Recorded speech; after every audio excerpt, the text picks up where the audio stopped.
الرحمن الرحيم نحمده ونصلي ونسلم على رسوله الكريم أما بعد فأعوذ بالله من الشيطان الرجيم بسم الله الرحمن الرحيم ألا بذكر الله تطمئن القلوب صدق الله العظيم. پوری دنیا کو، اس زندگی کو اللہ رب العزت نے جب کوئی نام دیا تو دھوکے کا نام دیا کہ ساری دنیا، یہ ساری کائنات جس میں ہم لوگ ابھی جی رہے، یہ صرف دنیا دھوکا ہے اور کچھ نہیں. پھر اس کی حقارت کو قرآن مجید میں اللہ رب العزت نے ایک اور طریقے سے بیان فرمایا. حدیث میں آتا ہے لو کانت الدنیا عند اللہ مثل جناح بعوضہ، اگر یہ دنیا اللہ کے نزدیک، یہ دھن دولت، یہ مال پیسہ، یہ جائیدادیں، یہ گھر بار اور یہ بلڈنگیں اور عمارتیں، جس گھر کے پیچھے انسان سب کچھ لٹا دیتا ہے اس کو بنانے کے لیے، جس گاڑی کو بیچنے کے لیے 1000 جھوٹ بولتا ہے، چند ہزار کمانے کے لیے وعدہ خلافی کرتا ہے، اپنی زندگی کو داؤ پہ لگا کے پوری رات چوکیداری کرتا ہے. اللہ کہہ رہے ہیں لو کانت الدنیا عند اللہ مثل جناح بعوضہ، یہ مچھر کا پر بھی نہیں ہے، مچھر کے پر کی حیثیت بھی نہیں. تو ان چیزوں کی حیثیت اللہ کی نظر میں ایک مچھر کا پر بھی نہیں ہے کہ جو ایک پھونک برداشت نہیں کر سکتا. اس کے پیچھے انسان اپنی ساری زندگی لگا دیتا ہے، جبکہ خالق اور مالک نے یہ بتایا سمجھایا کہ الدنیا دار من لا دار لہ، اور دنیا اس کا گھر ہے جس کا کوئی گھر ہی نہیں ہے. یعنی جس نے دنیا کو گھر بنایا اس نے کوئی گھر نہیں بنایا. یہ تو اس پوری دنیا کی بات ہے کہ لفتدا بھی، اگر اس دنیا میں کو پورا، اس زمین کو پورا آسمان تک سونے کا بھر دیا جائے تب بھی ایمان کے عوض اس کو دیا جائے یا اس کے مثل 7 گنا کو بڑھا کے دیا جائے کافی نہیں. تو یہ تو دنیا کے مال و متاع کی حیثیت ہے جس کے اوپر دنیا اتراتی ہے، پاگل ہوتی ہے، حرام کاری حلال کاری میں کوئی فرق نہیں رہتا. ہمارے اللہ نے، ہمارے خالق اور مالک نے، ہمیں پیدا کرنے والے نے، عدم سے وجود میں لانے والے نے، جس نے اس کا کائنات و دنیا کو بنایا، بنانے کی تفصیل تک بتائی کہ پہلے میں نے یہ بنایا، پھر میں نے یہ بنایا، اور پھر میں نے اس طرح کیا، پھر میں نے اس طرح کیا کہ قالتا اتینا طاعین. زمین کو بنایا، پھر زمین کو بنانے کے بعد اس میں پہاڑ قائم کیے، پہاڑ قائم کرنے کے بعد اس میں دریا، سمندر اور ندی اور نالے بنائے، پھر کاشت کے لیے زمین کو الگ رکھا اور بنجر رہنے والی زمین الگ رکھی، کھارا پانی الگ رکھا، میٹھا پانی الگ رکھا. یہ سب کچھ بنایا، اور سب کچھ بنانے والا خود کہہ رہا ہے کیا دنیا متاع الغرور، دھوکا ہے اور کچھ اس کی کوئی حیثیت نہیں، کوئی حیثیت. کسراب بقیعۃ یحسبہ الظمآن ماء، کہ جیسے ہم سڑک پہ جائے تو گرمی کے موسم میں ایسے لگتا ہے کہ سڑک کے اوپر پانی ہے مگر وہ پانی نہیں ہوتا. تو کسراب، نظر کا دھوکا ہے اور کچھ بھی نہیں ہے.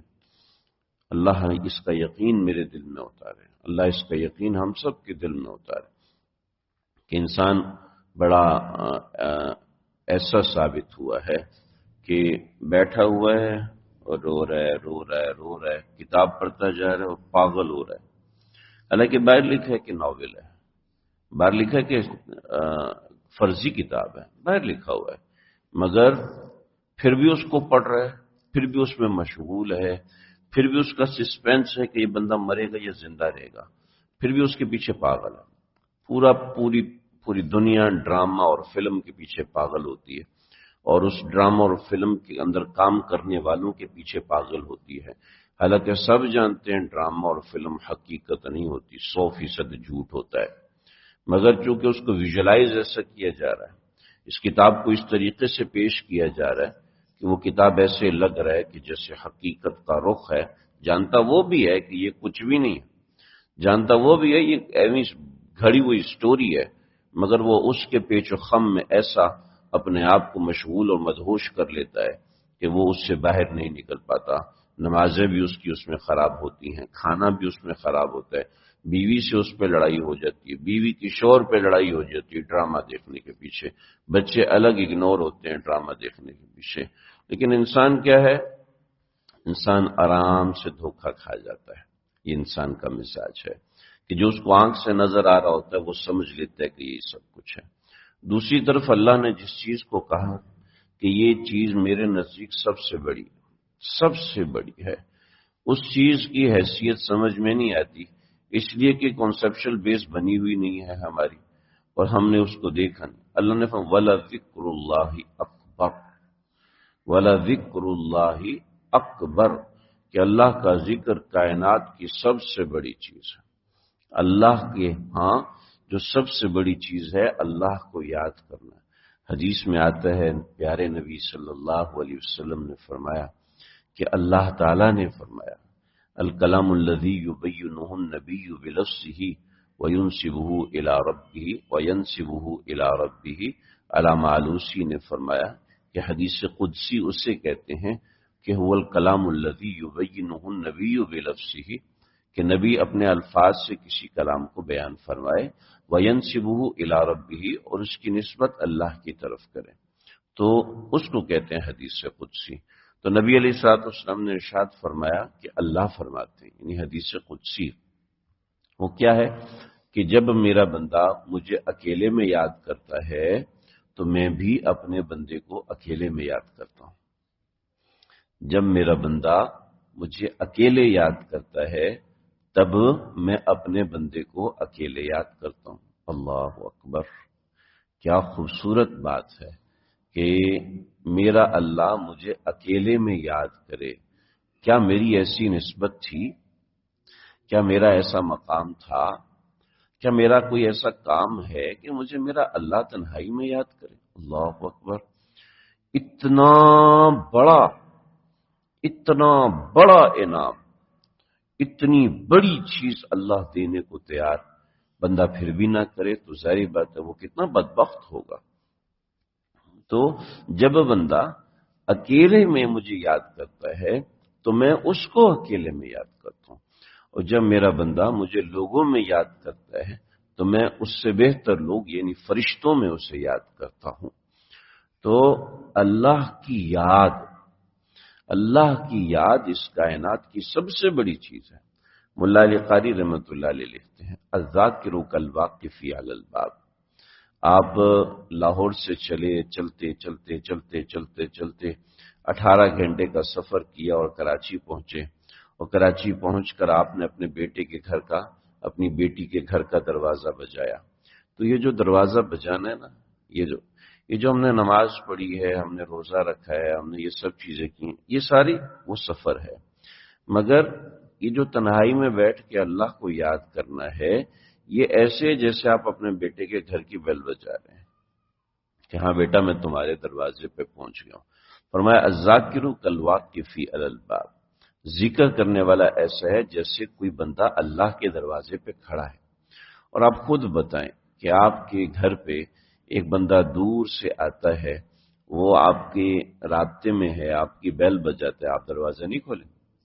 بالکل کھولیں گے۔ تو ایک بندہ ہے وہ اللہ کے دروازے میں آیا تو اللہ اس کے لیے دروازہ نہیں کھولیں گے؟ بالکل کھولیں گے۔ تو ذکر اللہ کی برکات بڑی عظیم ہیں۔ جب کوئی بندہ گناہ کرتا ہے اور 100% گناہوں میں مبتلا ہے، اکثر و بیشتر مشائخ کے پاس ایسے لوگ آتے ہیں کہ ہم سے شراب نہیں چھوٹتی، ہم زناکاری نہیں چھوڑ سکتے، حرام کھانا ہم نہیں چھوڑ سکتے، آپ ہمیں کوئی عمل بتائیں کہ بس ہم بھی اللہ والے بن جائیں، ہم بھی نیک بن جائیں۔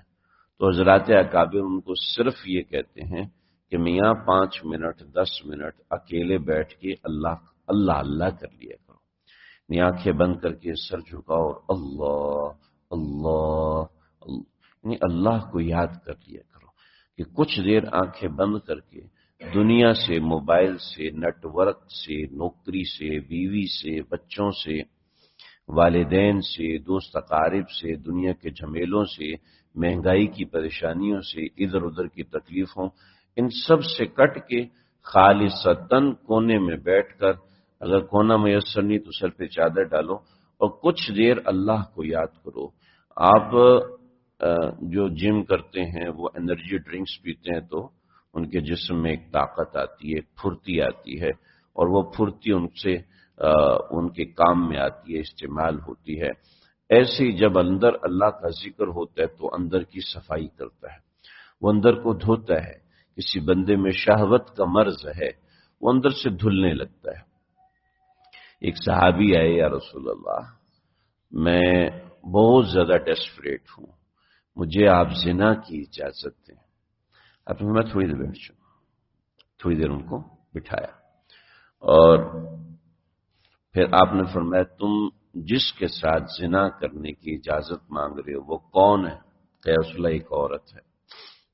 آپ نے فرمایا دیکھو یہاں پر ایک بندہ آتا ہے اور وہ مجھے کہتا ہے کہ مجھے زنا کی اجازت دو، مگر وہ جس عورت سے زنا کرنا چاہتا ہے وہ تمہاری بیوی ہے، تو تم کیا کرو گے؟ اس نے کہا میں تلوار نکال لوں گا، اس کو قتل کر دوں گا۔ آپ نے فرمایا رک جاؤ۔ پھر ایسے ہی آپ نے ماں کی مثال دی، بہن کی مثال دی، بیٹی کی مثال دی، چند اور مثالیں آپ نے بیان فرمائی۔ جب کچھ دیر گزری تو آپ نے فرمایا ہاں بھی اثر ہوا؟ اس نے کہا نہیں، مجھے تو زنا کی اجازت چاہیے، مجھے زنا کی اجازت۔ تو نبی علیہ الصلوۃ والسلام نے اپنے ہاتھ مبارک کو اس کے سینے پہ رکھا اور سینے پہ رکھ کے دعا فرمائی، اللہم طہر قلبہ وحسن فرجہ، اے اللہ اس کے دل کو صاف فرما دیجیے، اے اللہ اس کی شرمگاہ کو محفوظ فرما دیجیے۔ یہ آپ نے اس کے سینے پہ ہاتھ رکھا ہے تو آپ نے فرمایا ہاں اب تمہیں زنا کی خواہش ہے؟ کہ نہیں یا رسول اللہ۔ پھر فرماتے ہیں کہ اس کے بعد سے مرتے دم تک میرے دل میں اس حرام گناہ کی خواہش ہی پیدا نہیں ہوئی۔ حضرات فقہا نے لکھا ہے کہ یہ کیا ہوا کہ اتنا نبی علیہ الصلوۃ والسلام نے سمجھایا مگر اس کے دل سے زنا کی خواہش نہیں ختم ہوئی۔ وہ شہوت ہوتی ہے، ظاہری بات ہے۔ وہ صحابہ ہماری طرح تو تھے نہیں کہ سامنے والی کی شرما حضوری میں چپ ہو جاتے، صاف گو لوگ تھے، بدو تھے، اعرابی تھے۔ صحابہ کرام تو پھر بھی خاموش، لیکن بدو اعرابی تو چپ نہیں ہوتے تھے، تو دیہات سے آئے تھے۔ تو کہنے لگے کہ حضرات فقہا نے لکھا کہ نبی علیہ الصلوۃ والسلام نے اس کے سینے پہ ہاتھ رکھا تو آپ کے ہاتھ مبارک کی برکت سے اس کے سینے کے اندر جو حرام خواہش تھی وہ سلب ہو گئی۔ جیسے ہم دوائی کھاتے ہیں تو سینے کا ریشہ جل جاتا ہے، ہم دوائی کھاتے ہیں تو سینے کا ریشہ ٹوٹ کے نکل جاتا ہے۔ دوائی کھاتے ہیں تو اندر جو صفرا پیلیا ہوتا ہے، یرقان ہوتا ہے یا جونڈس ہوتا ہے، وہ پیشاب کے راستے یا اسی راستے سے نکل جاتا ہے۔ تو نبی علیہ الصلوۃ والسلام کے ہاتھ مبارک کی برکت سے اس کے سینے سے گناہ کی طاقت سلب ہو گئی۔ جیسے حجر اسود کو بوسہ دیتے ہیں تو حجر اسود کو بوسہ دینے سے انسان کے اندر الگ کیفیات پیدا ہوتی ہیں۔ پہلے میں نے صرف پڑھی تھی، ابھی اس مرتبہ مجھے اللہ تعالیٰ نے بڑا عجیب موقع دیا، میں نے کبھی بتایا نہیں کسی کو، بڑا عجیب موقع دیا۔ میں نے کہا آج ٹرائی کرتے ہیں، حجر اسود کے اوپر جاتے ہیں۔ بے شمار دفعہ ٹرائی کر چکے ہیں، ہر دفعہ ٹوٹے پڑے بندہ باہر نکل جاتا ہے۔ بولے چلو ٹھیک ہے، کسی ایک حبشی کی ٹانگ لگی، کسی کی کونی لگی، 2-3 دن منہ سوجا رہا، بس پھر کہا چلو دوبارہ کوشش کرتے ہیں۔ اس دفعہ میں نے کہا چلے کوشش کرتے ہیں۔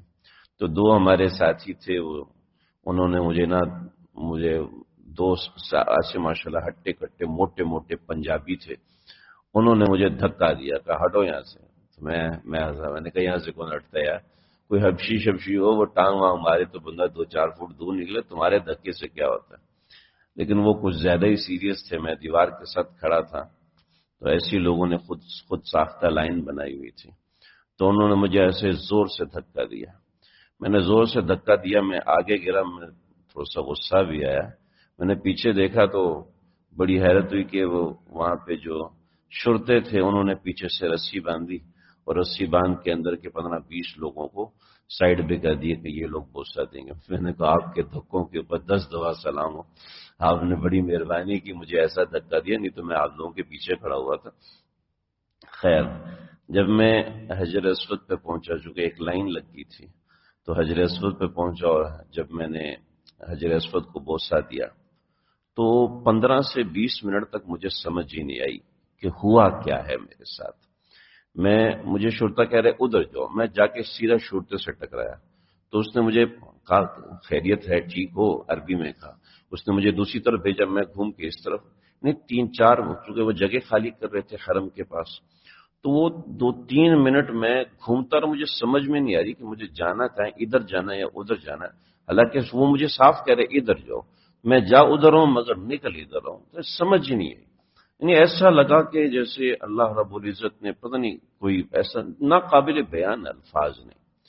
تو میں یہ سمجھ تو پتھر ہے جس کے سینے پہ اللہ کے نبی نے ہاتھ رکھا ہوگا، اس کا کیا حال ہوا ہوگا۔ اللہ، حضرات فقہا نے لکھا ہے جب انسان ذکر کی کثرت کرتا ہے تو یہ اللہ کا نام ہے صفائی، جیسے ایک ویکیوم مٹی کو ایسے کھینچ لیتا ہے کہ اس جگہ سے، اس کارپیٹ سے، اس جگہ سے مٹی کا نام و نشان مٹ جاتا ہے، ایسے ذکر اللہ گناہوں کو ایسے جذب کر لیتا ہے کہ گناہ کا نام و نشان مٹ جاتا ہے۔ جیسے حجر اسود آپ کے سینے سے گناہوں کی نیکیوں اور گناہوں کے کالے پن کو نکال کے سفید کر دیتا ہے، ایسے جب انسان ذکر اللہ کی پابندی کرتا ہے تو وہ دل کے اندر سے گناہوں کو ایسے کھرچ کے پھینک دیتا ہے۔ کلا بل ران علی قلوب، کالے سیاہ دل کو سفید اور کھرا اور چٹا دل بنا دیتے ہیں۔ تو یہ ذکر اللہ ایسی چیز ہے۔ چنانچہ ساری عبادات کو دیکھیں، آپ کو ہر عبادت میں ذکر ملے گا۔ نماز کیا ہے؟ ذکر اللہ، خالصتاً ذکر اللہ۔ نماز میں کہ روزہ ہے؟ نہیں، نماز صرف ذکر اللہ ہے اور کچھ نہیں۔ رمضان کیا ہے؟ صرف ذکر اللہ ہے۔ ایسے ہی مال کی جو زکوٰۃ ہے وہ مال کا ذکر ہے۔ اسی طریقے سے کوئی حج کرتا ہے تو حج میں جو عمرہ کرنا ہے، طواف کرنا ہے، سعی کرنا ہے، اور منی جانا ہے، مزدلفہ جانا ہے، عرفات جانا ہے، کیا ہے؟ صرف ذکر اور کچھ بھی نہیں ہے، کوئی نیا عمل نہیں ہے، صرف اس میں ذکر ہے کہ اس مقام پہ چلتے جاؤ تو لبیک پڑھتے جاؤ، اس مقام پہ آتے جاؤ تو لبیک پڑھتے آؤ، اور جب تم ان ایام میں پہنچو تو پھر فاذکروا اللہ کا ذکرکم آباءکم او اشد ذکرا، کہ اپنے جیسے آباء و اجداد کا ذکر کرو تو ایسے اللہ کا ذکر کرو اس مقام اور اس موقع پہ۔ تو ولا ذکر اللہ اکبر، ذکر اللہ کا سب سے بڑا عمل ہے جو اللہ نے امت کو بتایا ہے، مجھے اور آپ کو بتایا ہے۔ بہترین طریقہ ہے کہ کچھ وقت تنہائی میں کاٹیں جس میں ذکر ہو، اللہ کو یاد کرنا ہو، پھر اس وقت کو بڑھائیں، مگر اپنے طور پر نہیں، کسی اللہ والے سے رجوع ہو، اس کی توجہات کے ساتھ ذکر کیا جائے، اس سے منازل ملتی ہیں، ترقیات ہوتی ہیں اور طرح طرح کی چیزیں۔ حضرات اکابر نے مختلف، کسی نے 28 منازل لکھی، کسی نے 32 مدارج السالکین، علامہ ابن جوزی کی کتاب کو دیکھ لیا جائے، ایسے اور دیگر حضرات نے اردو میں بھی کتابیں لکھی۔ تو ذکر کی برکات حاصل کرنی ہے، ذکر کی برکات حاصل کرنی ملتی ہیں کوشش سے۔ جب انسان مداومت کے ساتھ کرتا ہے تو خود بخود گناہ چھوٹنے لگتے ہیں، خود بخود قرب الہی ملنے لگتا ہے۔ ایسا نہیں ہے کہ انسان معصوم ہو جاتا ہے، مگر اس کا دل اجلا ہونے لگتا ہے۔ اسی کو بتایا الا بذکر اللہ تطمئن القلوب، کہ اللہ کی یاد سے، اللہ کے ذکر سے دل اجلے ہو جاتے ہیں، دل ایسے اجلے ہو جاتے ہیں کہ جب وہ دوسروں کے دل سے ٹکراتے ہیں تو دوسروں کے دل کو بھی سپنج کر دیتے ہیں، صاف کر دیتے ہیں۔ اللہ تعالیٰ مجھے آپ کو ہم سب کو سمجھنے کی، عمل کرنے کی توفیق عطا فرمائے۔ وآخر دعوانا الحمدللہ رب العالمین۔ بسم اللہ الرحمن الرحیم، الحمدللہ رب العالمین، والصلاة والسلام علی سیدنا نبینا محمد وآلہ وسلم۔ اللهم ربنا تقبل منا إنك أنت السميع، تب علينا صبرا وصبرا زمنا من سنة وسنة على القوم الكافرين. حينا ربنا السلامة تبارك ربنا. اللهم ربنا